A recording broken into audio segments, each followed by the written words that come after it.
Pamjet e djegjes së Kuranit në sytë e gjithë botës islamike kanë turpëruar qeverinë suedeze pak ditë përpara samitit të NATO-s, që do të diskutojë aksesin e vendit në aleancë. Një person me origjinë irakene ka djegur një kopje të librit të shenjtë përpara xhamisë së madhe të Stockholmit.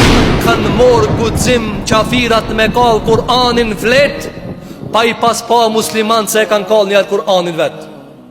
Mbaj men këta, ta përsëriti prap. Nuk kanë morë guxim qafirat me e kall Kur'anin flet, pasi kanë pa musliman se ata vet e kanë kall Kur'anin njëherë. Ata vet nuk e lexojnë, ata vet nuk e punojnë, se me pas njerëz që e lexojnë dhe punojnë me ta dhe ju rret damari me Kur'an, s'kish guxu dikush me dal me kall Kur'anin. Ama ata e kanë pa se na jena disa njerëz të cilët e kena veç për kaci këtë punë, jo damar, jo zemër, nuk na rrej gjaki me këtë punë.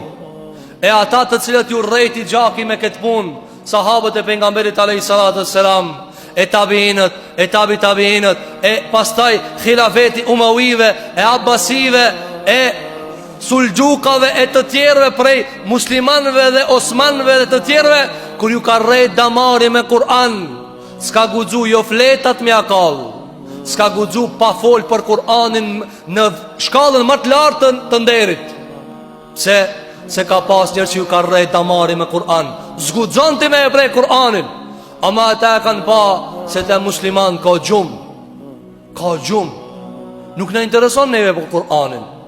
Me rëndësia neve mos në nalet roka, neve mos në prishet parja, në të në ece biznisi, puna vetë aty në qka e kallin, qka e djegin. Qka tha Allahu Gjellë Gjellalu, muhejminen alej, ki Kur'ano për mi ata, për mi të vrat, për mi Injil, për mi Zebur, për mi gjithë shka tjetër të cilën e ka mundësi me vlerë Kur'ani o mbi ta, dhe s'ka mundësi me kanë diçka para Kur'anit.